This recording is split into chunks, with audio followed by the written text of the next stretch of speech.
What do you call the side entry of a brothel in Westeros? Gotta be to do with something like hold the door. I don't know, because that was the last episode we watched. So, I don't know. My mind's drawing a blank. Ho door. Yeah, so I was literally right. Hold door. Yeah, but the joke is that it's a hoe because it's a brothel. Yes. Yeah.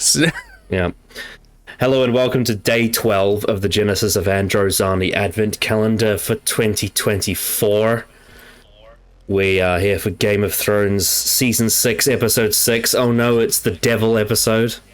6-6. Well, wouldn't that be 666? Well, when we get 6 minutes into the episode, yes. I guess so. Or 6 minute. Oh no, you can't actually. 6 minutes. I was about to say 6 minutes and 66 seconds. Yeah, that's... I guess if you get 66 seconds, you 66 seconds into the actual episode. So 1 minute, fucking 6. Or you go 7 minutes and 6 seconds, which is 6 minutes and 66 seconds. Oh, yes. Yep. Yeah. Either way, it's a lot. Anyway, a lot of seconds. Yeah, so there's been a bit of a gap. We filmed the last one quite a few months ago. So we filmed the first half of season 6 a lot earlier this year, and we're doing the second half around sort of September, October-ish, and it'll come out in December. But it has been a while, but so far season 6 has been an absolute train wreck. Maybe not the worst TV show ever, but you know, I think we can pretty firmly agree that it's been quite bad for the most part so far. Despite the fact that a lot of people say it's the best season ever, which it isn't. And the last episode we watched was The Door, which at the end was when the Hold the Door scene happened. Another thing has happened since we recorded this. House of the Dragon Season 2 has come out. Yeah, the entire season came out as we took our break. Yeah, it did. And it has received quite mixed reviews from what I've seen.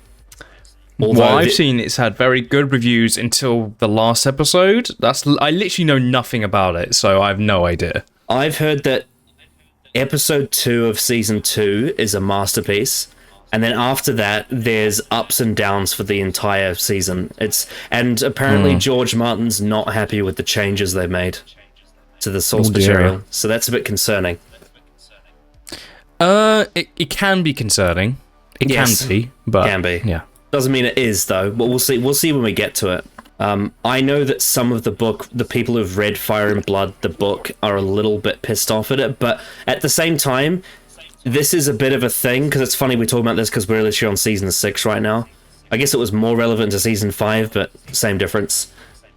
Is that George Martin hasn't written the second book that would conclude the Targaryen prequels.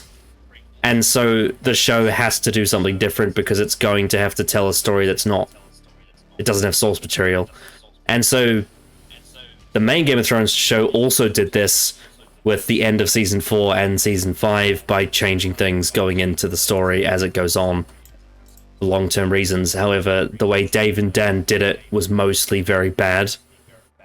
House of the Dragon is not written by Dave and Dan. What I understand about Season 2 is that one of the showrunners quit after Season 1, and maybe that's part of the reason why it's different.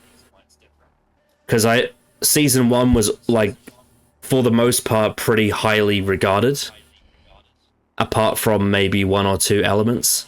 But anyway, that's long down the road. Even if House of the Dragon Season 2 has problems, I'm sure it's better than what we've been watching.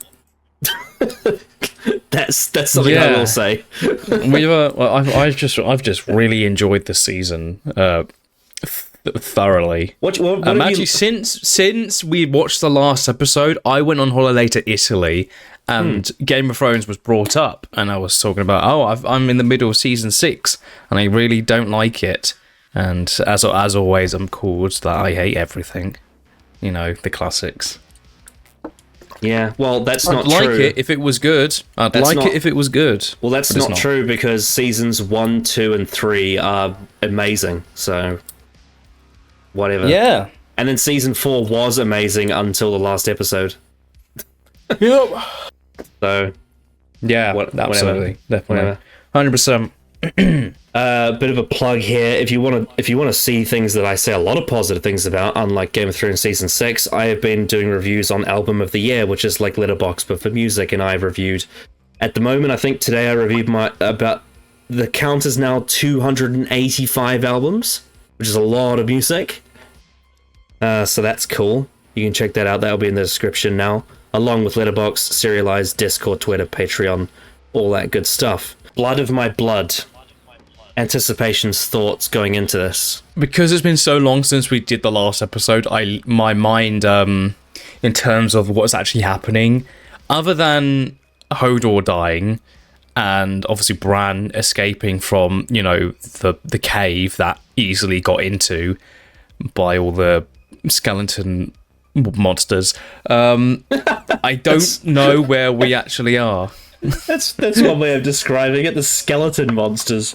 Yeah, skeleton monsters. That's what. I don't know what. That reminded me. That's kind of similar to as the other night I think it was a Friday or Saturday, and most people in my house were drinking, and I was playing Skywalker Saga on the PS5 on the TV, and my flatmate, who was really drunk, came into the room, looked at it, and he's like, little children's toys on the screen, and then walked away.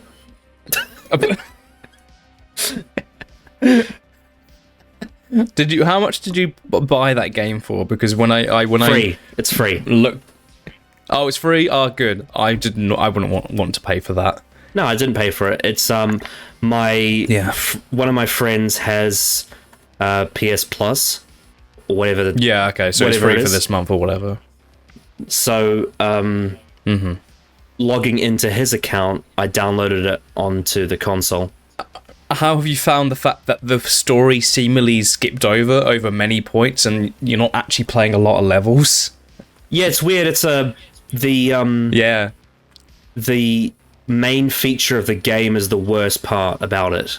It's very strange, isn't it? We talked about that literally on EDAR Movies.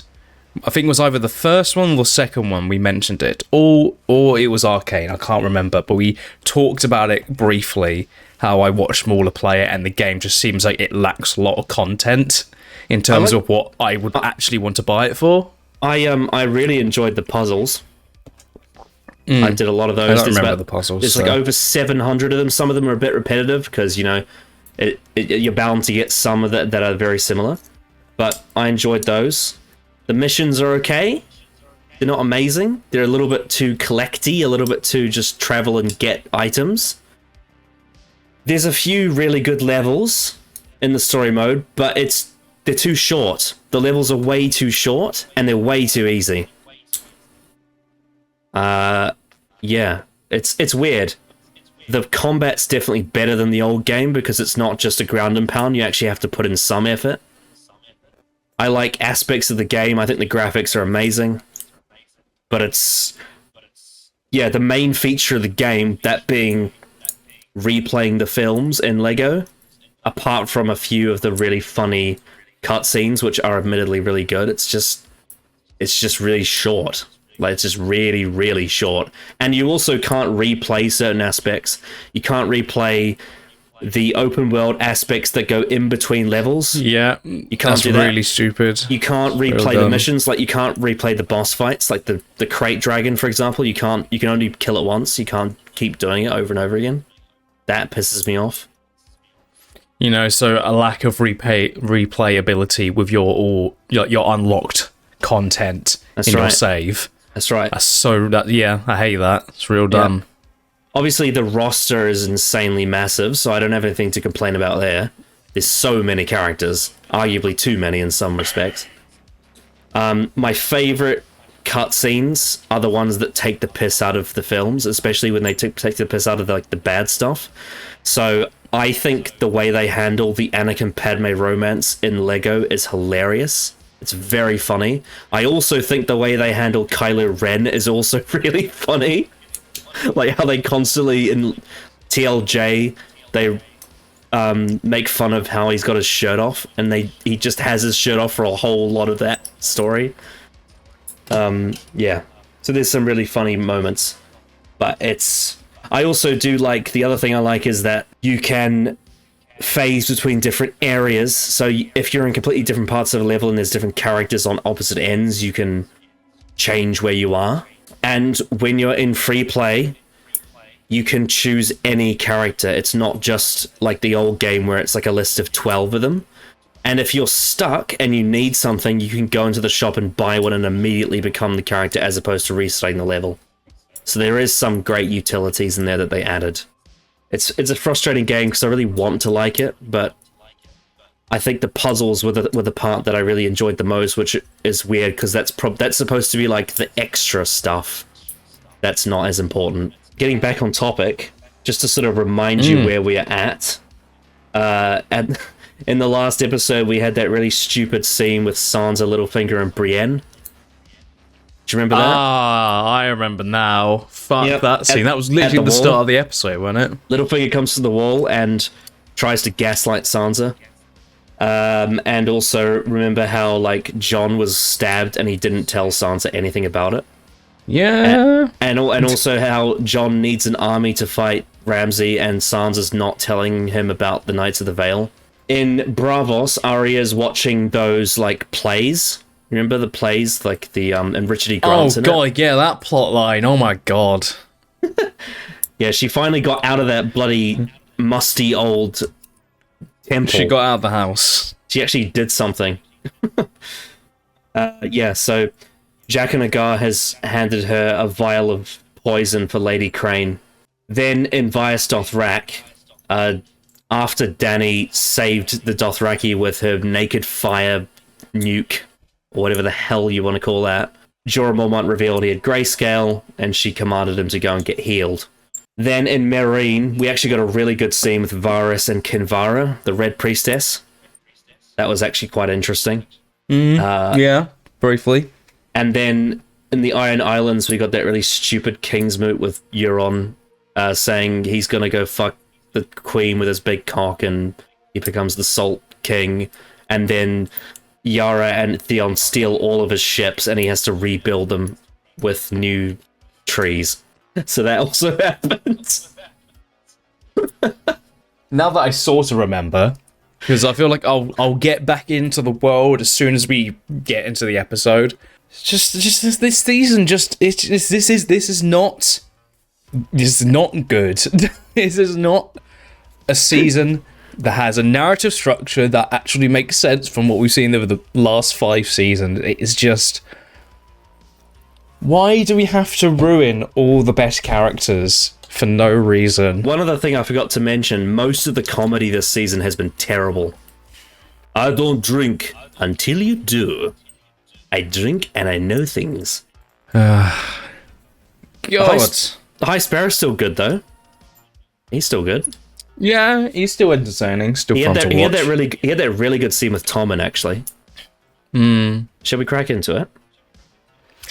I guess we shall. Well, picking off where right when we left off. He's still warging. Whoa! Oh my god, the good seasons. Oh wow, there's that weirdly is quite a perfect little bit for us because we haven't watched it like months. Yeah. But now he's experienced all the moments of the show so far, the big moments, I guess. Burn them all! Where's my sister? Oh wow. Got a We've bit not of the seen that before, have we? A bit of the Mad King in there. We've not seen that before, have we? Nope. That was the moment when Jaime killed him. Yeah. We haven't seen it, but we've heard about it. He talked about it in the bathtub. Yes, yeah. But that's quite significant. That's the first time we've seen that.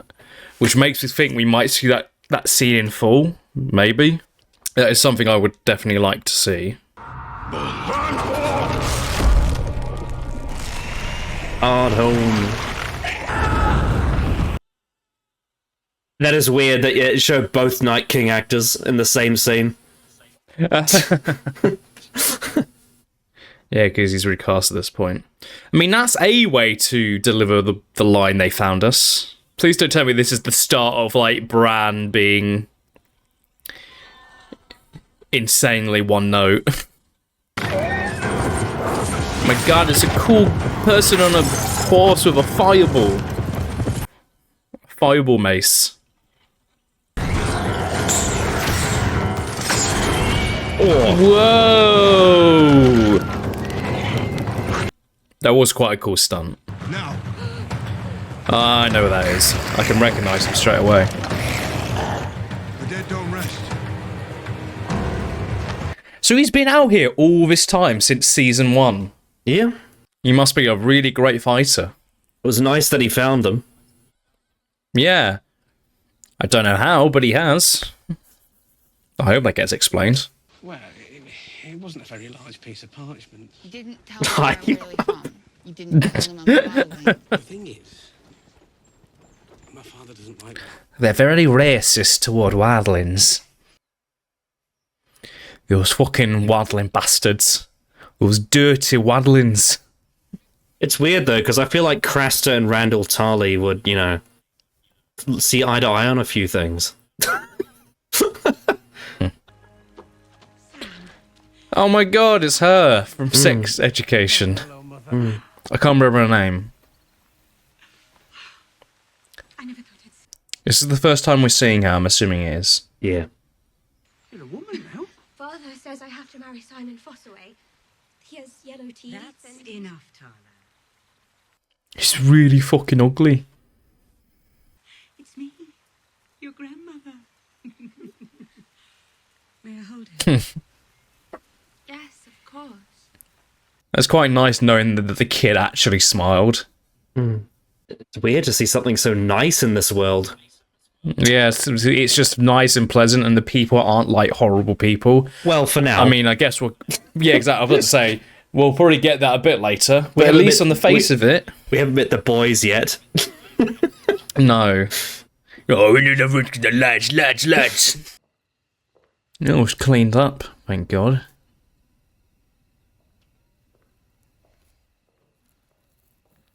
Oh, It's hard to walk in this. Yeah, that's me at work this week. I bought new shoes.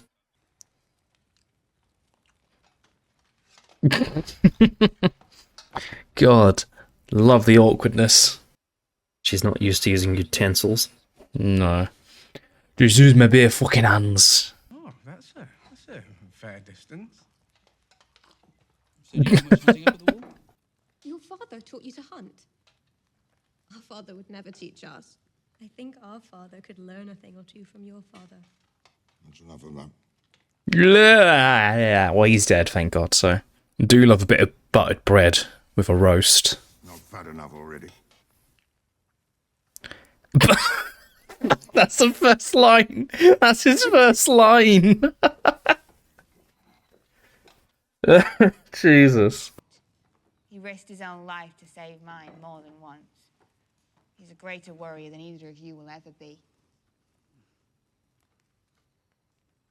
Your way down to Castle Black. Yeah, let that slip, didn't you? That lasted like... North of the wall. North of the wall. Didn't even last a day. You're a wildling. Narratively, that's always quite frustrating when the cliche thing happens of that they can't even last like a day with a lie.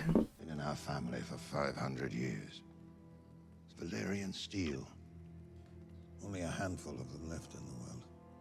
Supposed to go to my first... Oh wow, how useful that's going to be later down the line. Your mother's a fine woman. You're not worthy of her. Okay, he's still going. First light. They both have daddy issues. Mm. Get your things. I don't have any things. What are you doing? We belong together. Looks better on you anyway. Sam. She's gonna steal the sword. Yeah, but they need it, so... Won't you come for it? Held it good, I guess. He could Yeah. well try. Oh, I pledge undying love. Joffrey was not that much taller. No.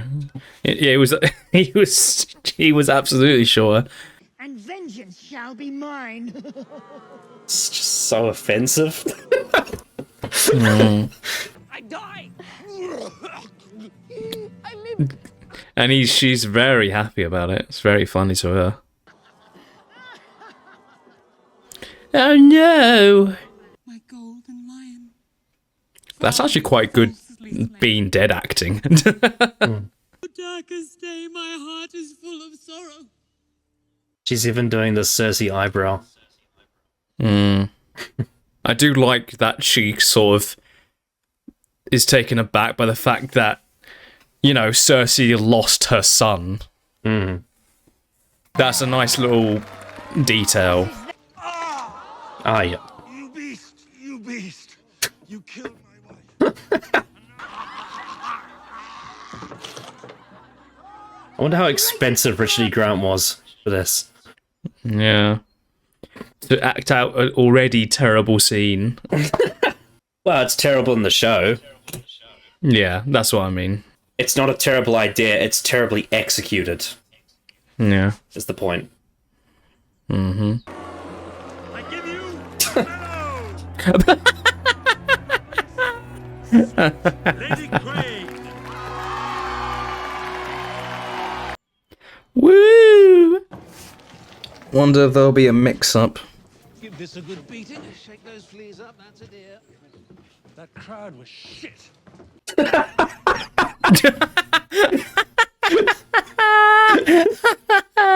Speech is shit. But to be fair to myself, which I always like to be, the writing's no good. Oh, ironic. How's that clip not been used? Do you want to kill the person who did this to her? That's exactly what happened.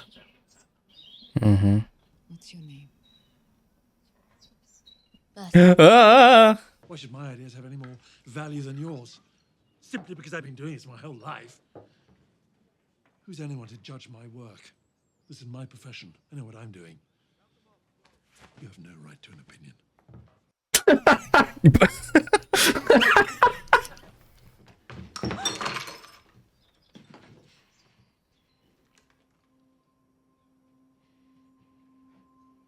Gaslighting.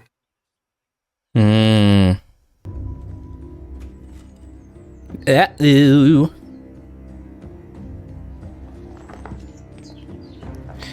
You didn't do your fucking job. If this means she can finally fucking leave, then good. When did she bury this? Like, how many episodes ago? I can't remember. Season 5, episode 2, 3? 3. Oh, was that lit 3? Okay. Yeah, season 5, episode 3. So it's actually longer than I thought it was, actually. She failed. Oh! Oh, I don't want to see you skin being peeled off. She just has a massive hate boner for her. It's crazy. I don't understand it because they're faceless people, like assassins. They're not supposed to have personalities. They have motives and personalities and egos and, like... characters. wants. Like, different characters. Yeah. That's not really what this thing's meant to be, from how it's been, like, described. Yet they're doing this whole... She really doesn't like Arya. Really doesn't like her at all. But that face, the waif's face is not the person. It's just a character. Yeah. Anyway. Hey. Whence it came, madness has had its day. Pretty good speech. That was very Monty Python. Hopefully this will be a massive bloodbath. And you don't have the authority to take them. Yeah.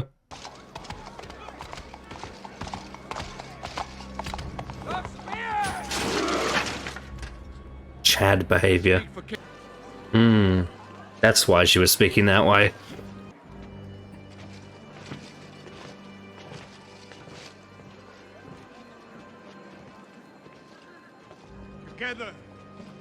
announce a new age of Imagine finding out your son has joined a cult.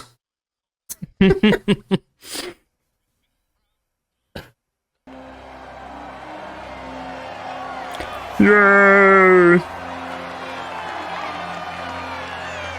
Oh, he's really into it. The Crown's decision on this matter is final. Will I be walking naked in the streets? Or will I spend a few months in the Sept dungeons first to teach me about the God's mercy? You've lost it. Hey, hello. Yes, Father. It's a castle, Right, David. not a bloody sheep. Presumably you still know where it is. When was the last time we saw him?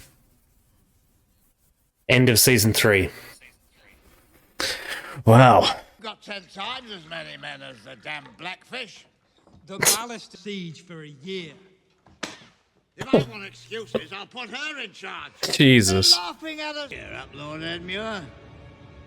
You're going home.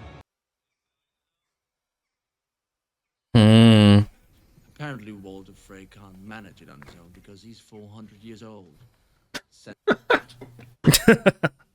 They have serious problems. Yep. Incest problems. Oh!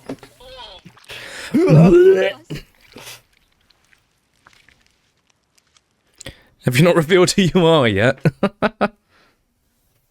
Ah, okay. I mean, I guess that is an explanation. Have to climb the castle walls and frighten his mother. Who are you? If I could recognise him, you fucking can. That doesn't seem safe. That feels a very ill-made choice. Yeah, what if something dangerous is around the corner? Do you remember when the Dothraki had aura? Yeah. Perfect timing, just as he's about to leave.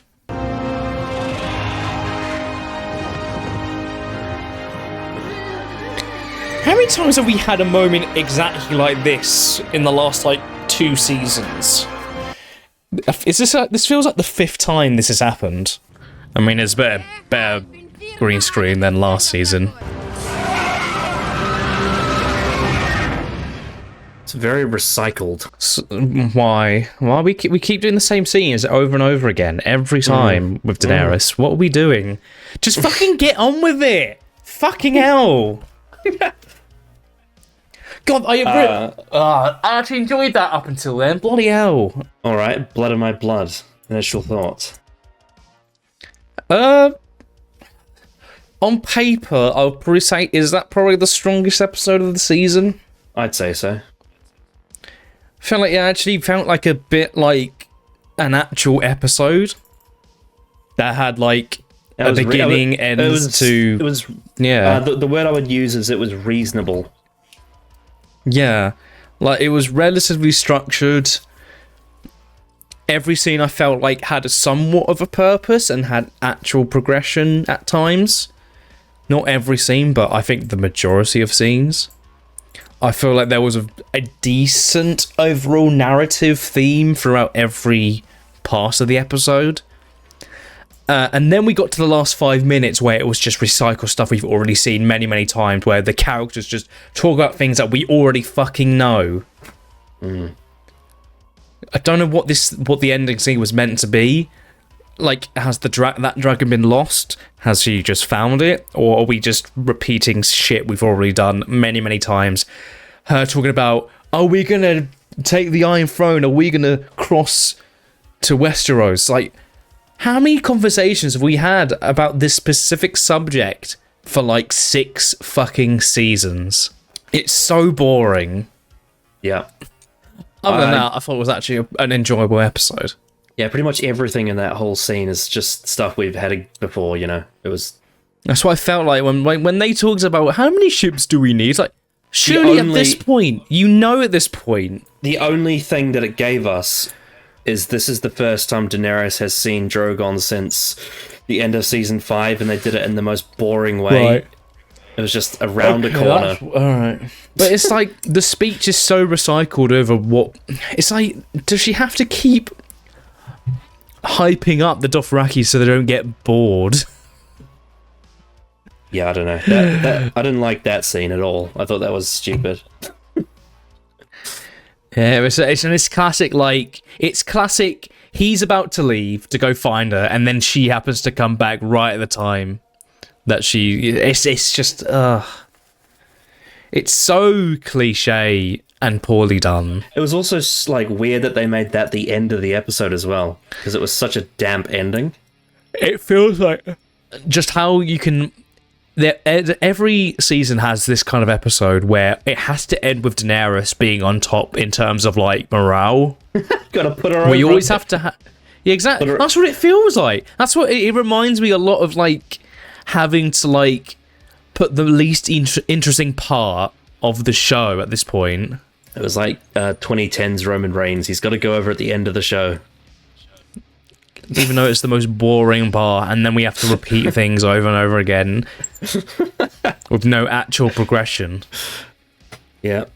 Even the conversation. But I can guarantee you people fucking loved this and just ate it up.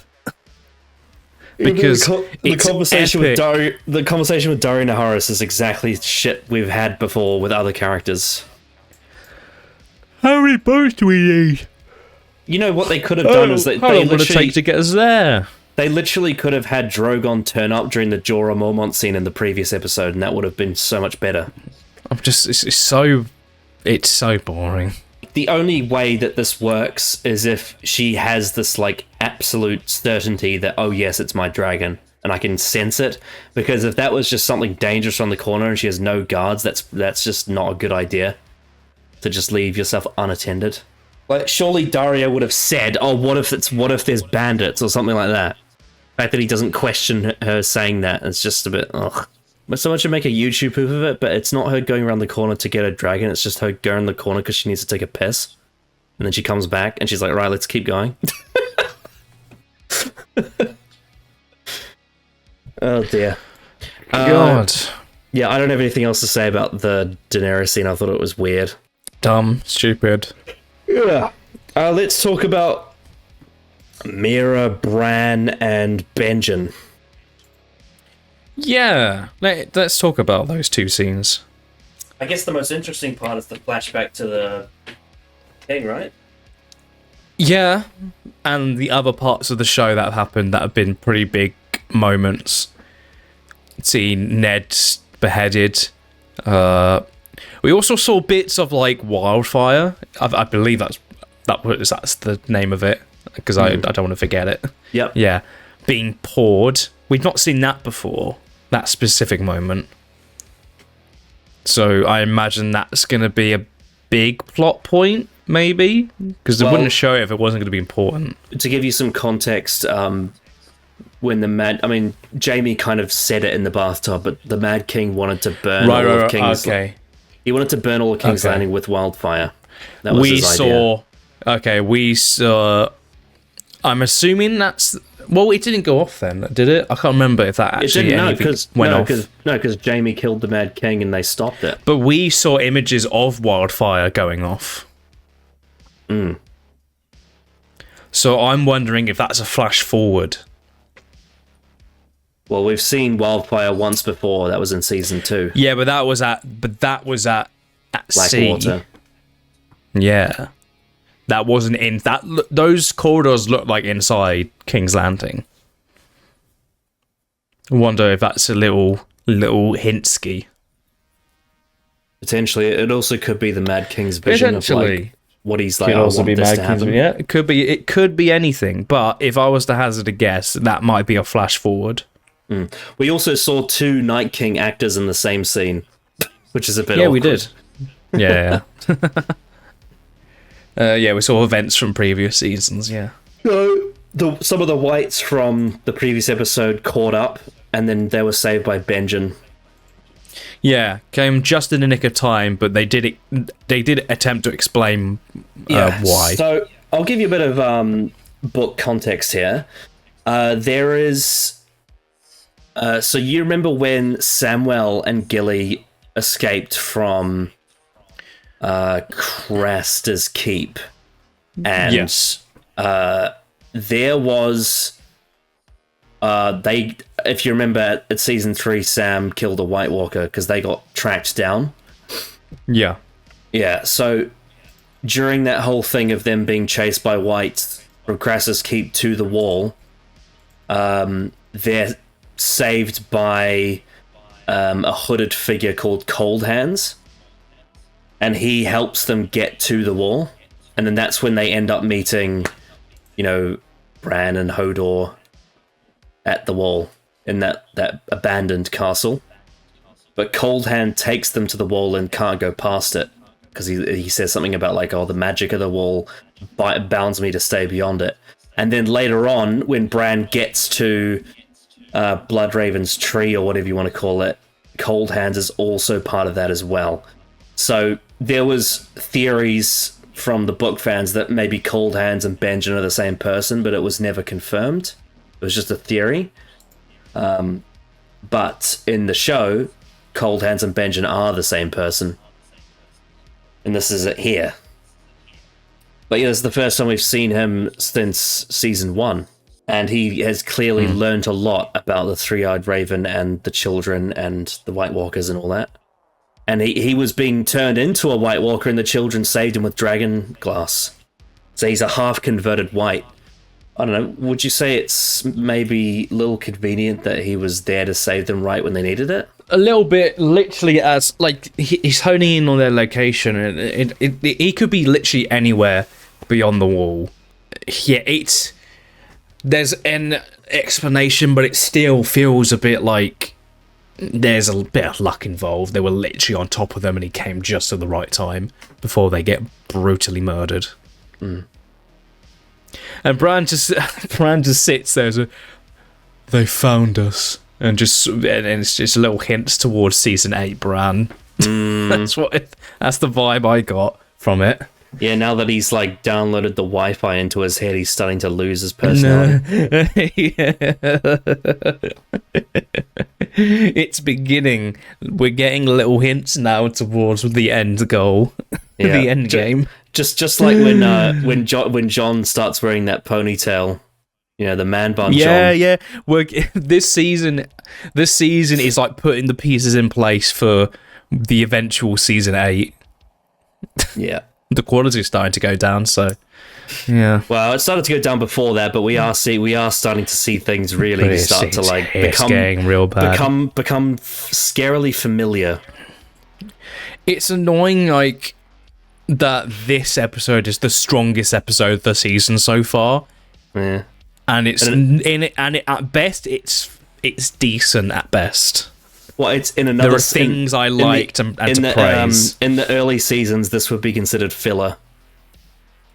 In season 1, this would be the worst episode. Oh yeah, it would be. Even probably in season 2. Yeah, I would agree with that as well. Probably season 3, which is quite sad. Yeah. I think there's a couple of episodes in season 3 which have a few more like fatal flaws, but they're uplifted by the rest of it being great. Yeah. Because like remember the last episode of season 3, almost all of it is top tier except for Gendry leaving Stannis' Dragonstone Castle. That whole thing was ridiculous. Yeah, that was real dumb. Yeah. Anyway, so yeah. But yeah, so Benjen does this whole speech about like, oh, you'll be waiting for the Night King and you'll be ready when he comes. Like it's very prophecy based. Yeah. Also, yeah, Benjen is pretty much a zombie. He's a speaking zombie at this point. Yeah. I'm surprised that maybe they'll show it in future episodes, but I'm surprised they didn't show like the wound he had. That's true, actually. That's what I would assume. That's what I would assume this kind of show would do with this kind of narrative, is show the actual wound. What happened to him. I'm surprised we haven't seen Littlefinger's chest scar yet, because that's a really big part of his character that he talks about in season 1. Yeah. But yeah, the bits were just sort of like We had an epic start with like the fight, and then the scene later was just sort of prophecy stuff. Yeah. Interesting with the North, we didn't get any of Jon or Sansa at all. We didn't get any of that. No. No Ramsay, in some ways, no I'm Theon. thankful for it. In other ways, it's Yeah. it's sad what's happened to the North. Yeah. All right. Shall we talk about Horn Hill? Gilly, Samwell. Sure. Randall, Tarly, Tala, Melissa, Yeah. and Dickon. Talk about awkwardness on Overload. Yeah, this is what's very interesting about Randall Tarly is that he's in both the books and the show, but none of the scenes in either are shared. So all of his scenes in the books are cut out, and the scenes he has in the show aren't in the books. It's very strange. But he is the same character. He is a sexist, he is a racist, hates wildlings, hates women. He's just incredibly bigoted. Yeah, I think my favorite thing about Randall Tarly is I think the actor does a superb job. He's amazing. Oh, yeah, that's just great. He does a great job with it. Yeah, he plays like every just controlling and fucked up father. 50-year-old white male father. Oh, he is the negative stereotype that gets thrown at that demographic that a lot of them don't deserve. Yeah. He's like the worst kind. I love in A Feast for Crows, he's an adversary for Brienne of Tarth because he thinks that it's a disgrace that she's a female trying to be a knight. Yeah. And also, there's this whole thing of there's also this ironic thing in the Clash of Kings where he's fighting on behalf of Renly Baratheon and has no idea that he's gay, and he would probably think very ill of him if he knew. Oh yeah. But yeah, they're fucking men. So my take on this whole Horn Hill thing is I think it's just really rushed. That's the big problem I have with it. Oh, it's really rushed. Fucking hell, it's rushed. Normally, in a normal season, this takes like 3 episodes. This is over the course of 3 episodes. More conversations with in like 10 minutes. Like Tala and Dickon get almost nothing as well. That's really annoying. Yeah. It's like this is the thing that you would have the characters like they slip little bits at times, but they don't get caught with this lie until later. It all just adds up. Instead, they do it 5 minutes later because Gilly says coming to Castle Black rather than away. They go from arriving to Sam stealing his family's sword and leaving. I feel like writers need to realize that there are people who are actually good at lying. And the majority of people, I think, are understandingly decent at lying. There are good liars, and I feel like so many times they just do this thing where like the lie just easily slips out, like it did there.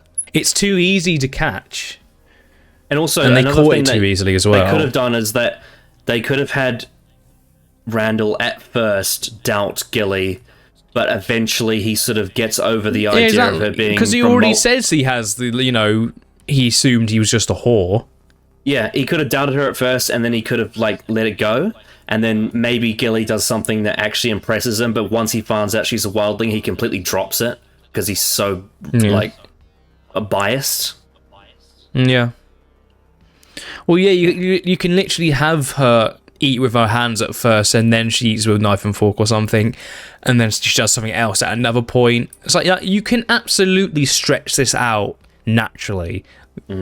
Like this is over 3 episodes. Also, he could have been like, "Oh, why is your son blonde? Neither of you are blonde. Where does that come from?" And like trying to dodge it. Yeah. Just take your time. You don't have to rush it. Yeah. They had something good with this, I think. They can have this whole scene of them leaving at the end of the season. This feels like something you would have at the final episode. Yeah, they had something good here that they could have done with. Like this was not utilized well. There's a lot of potential here. There's actually quite a bit of potential that they could have done in like 3 episodes. And you have the scene of them in the bedroom and then leaving and then taking the sword. That feels like a final episode scene. And also, like, that whole moment where he walks out the door feels like a good end of the scene, but then they just subvert it, and then they just have him leave with the sword. Yeah, but it's like I feel like you can have everything they did. He changes his mind so quickly.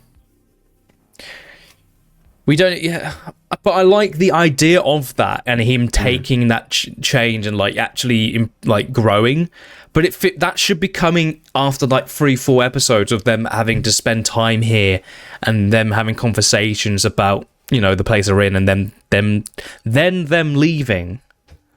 Yeah. In the way that I'm fine if you literally just put this at the end of the season and you add scenes in over the course of like many episodes and they're there for a while. I feel like the ending here would actually be really, really earned. It's possible that maybe the reason why this has happened is because Dave and Dan, I don't know, they have to write too many episodes and Brian Cogman only gets so many. And if he had gotten episodes 6 and 7, maybe he could have done like a 2-episode arc with this. But they said to him, look, you need to get Sam and Gilly in and out of Hornhill in 1 episode. It's just not enough time. Shame, really, because there's some really good stuff. Like, especially the actors. I think the actors really tried hard as well. Like, they really tried to make it work. Mm-hmm. Let's talk about King's Landing. Tommen, Marjorie, High Sparrow, Jaime, Mace Tyrell, Olenna. This was interesting, I thought. I thought there was a lot of interesting things Marjorie uses her charm to manipulate. Not only does she confess that she was charitable to use them for her own power, but she manipulated Tommen into joining the Faith Militant cult. To avoid her Walk of Atonement, which Jaime and Mace Tyrell and Olenna are not happy about in the slightest.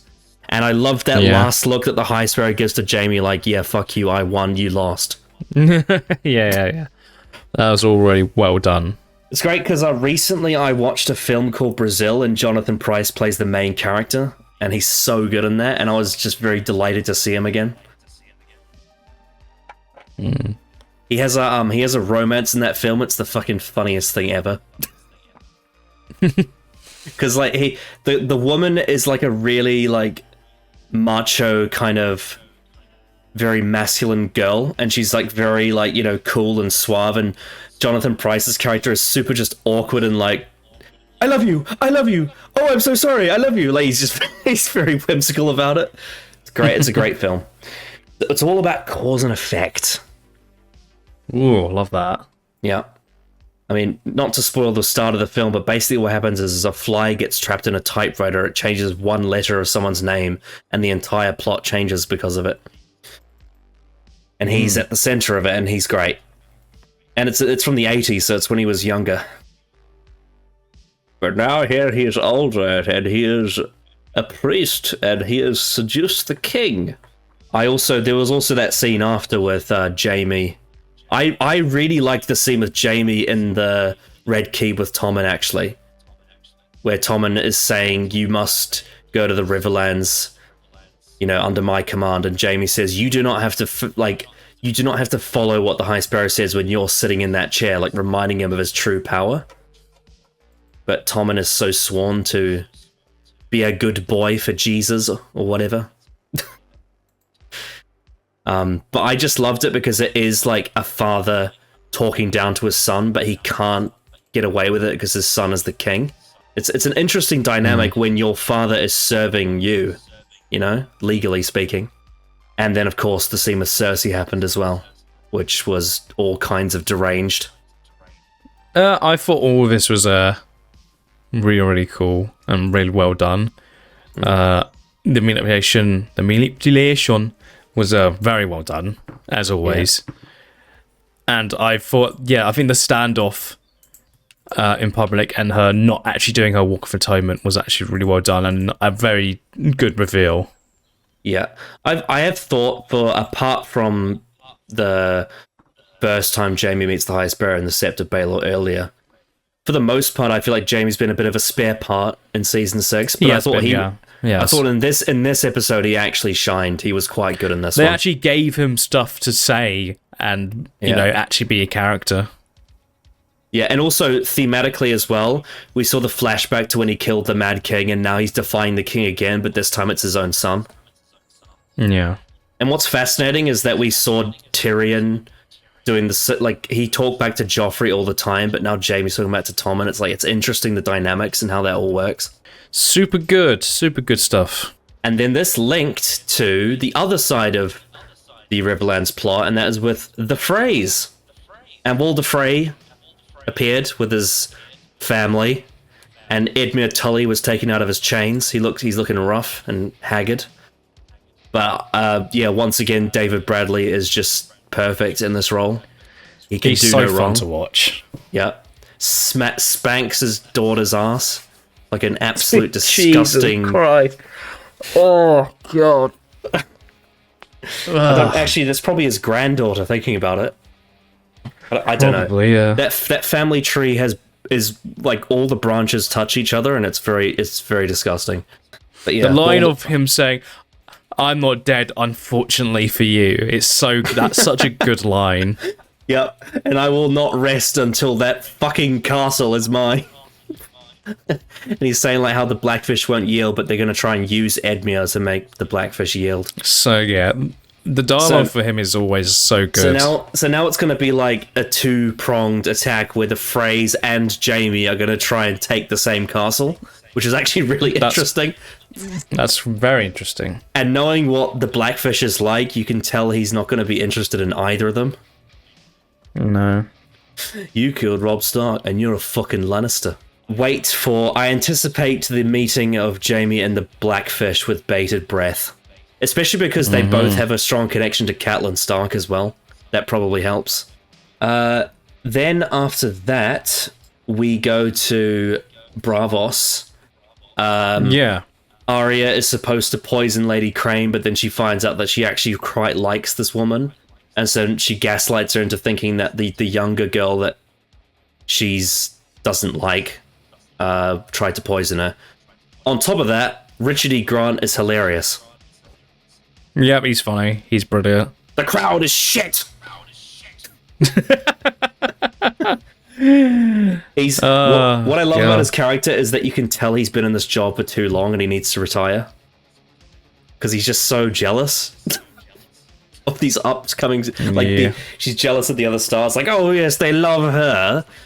Oh, that's just super good. Yeah. What's great about his character is that it doesn't actually need to be there, but because it is there, it makes it more fun to watch. Yeah. Super good. Love it. Yeah. But of course, the waif witnessed...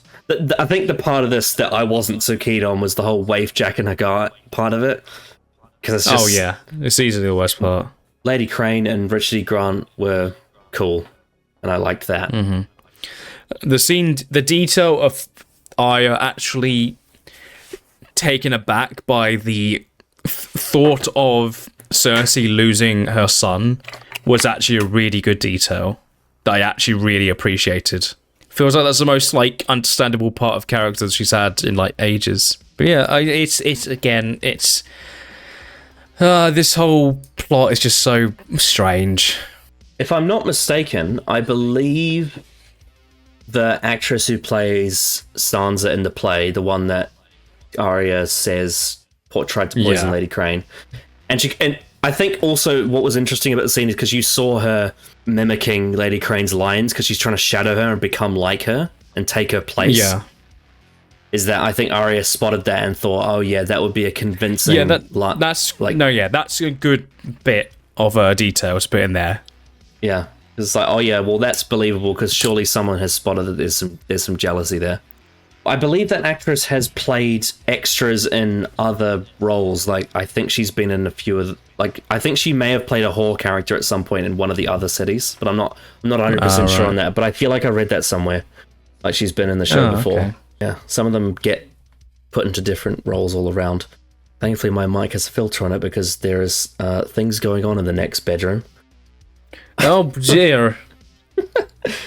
I can hear it through my headphones. Anyway. Moving on. What else is there? Nothing. There is nothing. Okay. Yeah, that's it. There were pretty much just 4 locations this episode, which is quite low for an episode. It was. But yeah, this was written by Brian Cogman. You could definitely tell the dialogue was different to Dave and Dan. It was a lot more just like simple, and I appreciated that. Though, having said that, because this is part of his usual repertoire, but he wrote Unbowed, Unbent, Unbroken from season 5, which is one of the most infamous episodes. Yeah, okay. So, I'm not certainly sure. an improvement. I mean, he also wrote Kill the Boy, which was one of the best episodes of season 5, so I don't know. It's a bit tough to say. Hey, writing's hard. Yeah. Oh, you know what I said before about what if they gave him 2 episodes? He does write the next episode. Ah. What am I talking about? Although my favorite episode he wrote is still Kissed by Fire from season 3. That episode is amazing. That was bloody amazing. That's when you have the Hound and Beric Dondarrion have their fire sword fight. Ygritte and Jon go to the waterfall, and Jaime is in the bathtub with Brienne.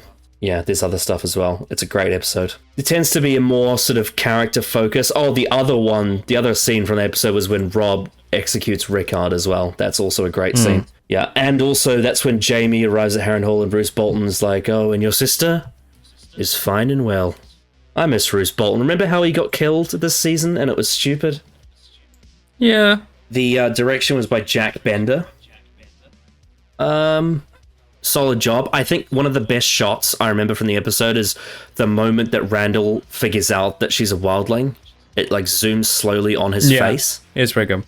That was very well done. Music by Raymond Javadi. I feel like this one was a bit more quiet overall. I feel like there wasn't as much music as there usually is. There was a lot of repeated themes. Yeah, obviously there was the Targaryen theme at the end, but that's just expected at this point. It's a entrance music. The first one is the same as the title of the episode. It is Blood of My Blood.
It's like an extended version of that motif, isn't it? Yeah, it is. Yeah. I mean, as always, it's great music, but I'm finding it more and more difficult to get enthusiastic about Daenerys at this point and her whole... With every passing scene. Yeah, it's getting very stale. Just a tad.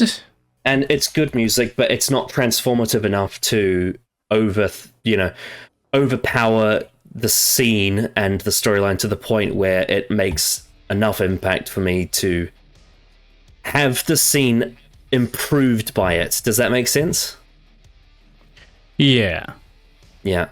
That's the case with all of season 6. Obviously, remember at the start of this season I said that my favorite Raymond Javadi song is from season 6. And the scene it's in is vastly improved by the song being in it. But this is kind of the opposite case where it's good music, but it doesn't change the quality of the scene. It just is the scene. And it's, the same thing over and over and over again.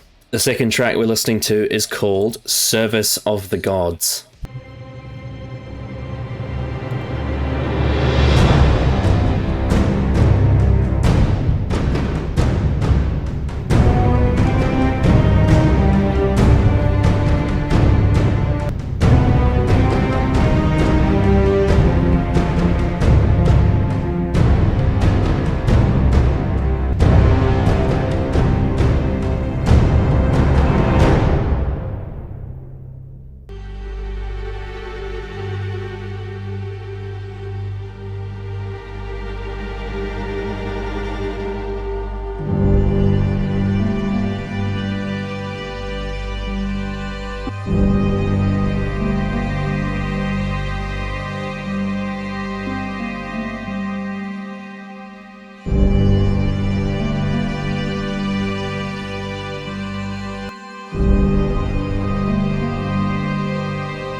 You know what I love about that is it's got the grand bombast of the drama in the scene, but there's also that lurking sparrow string under it from the High Sparrow's theme.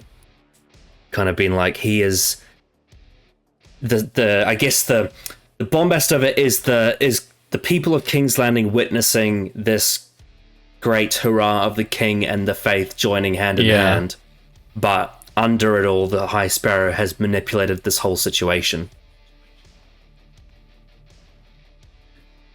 And that's where you can hear in between the big moments, you can hear that strange little chord playing under it.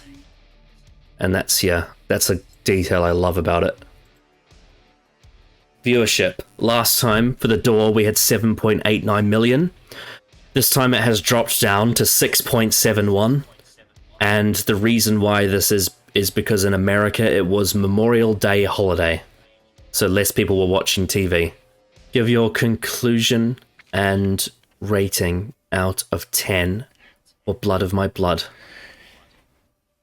It's definitely the strongest episode of the season.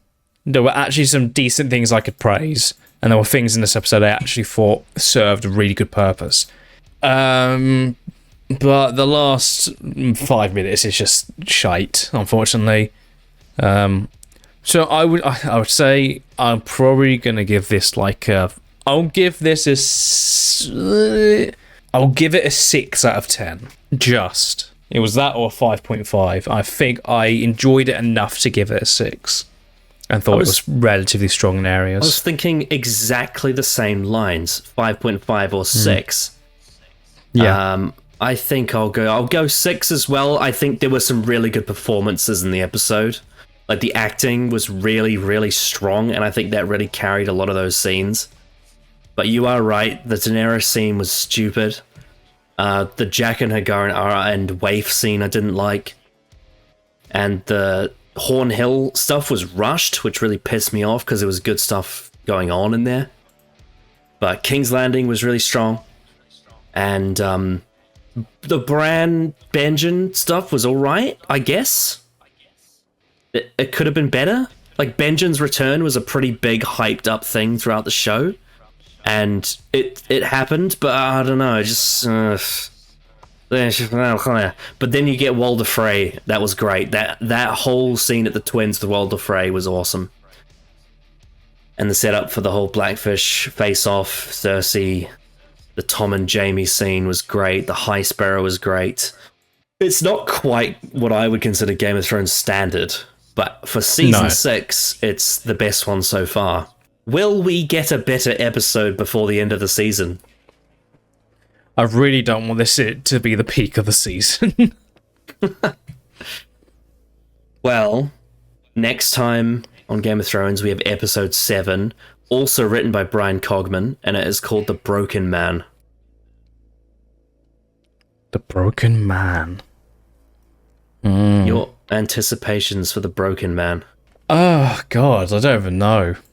Because it's sort of like, if there are things that are sort of up in the air because of the development of this episode. So I'm very interested to see what happens next, but I'm not sure. I imagine we'll get more stuff in the north this time round. I will give you one little hint. It's not a spoiler. I'll give you one little hint about the next episode to think about. Something that's very rare in this show. The next episode starts with a pre-title sequence. Oh, wow. When's that? How many times has that happened? Not very often. Probably a bit more of the same lines, hopefully. Everything, but mainly probably more exploring the north, I'd imagine. Well, what do you think would be a rationale for having a pre-title sequence in the next episode, like the 7th episode of season 6? What? It's got to be something to do with the White Walkers, surely. Surely something to do with that. That has to be the thing. I won't say that you got it right, but I will say there is something about what you've said that is right. Ah. It sort of is, but it also isn't. And I'll explain why next time when we do The Broken Man. It should be called The Broken Show at this point. Yeah, at this point. Hope you all enjoyed. We'll see you next time for Game of Thrones Season 6, Episode 7, The Broken Man. I bid you adieu, a good night, and a goodbye. A bang.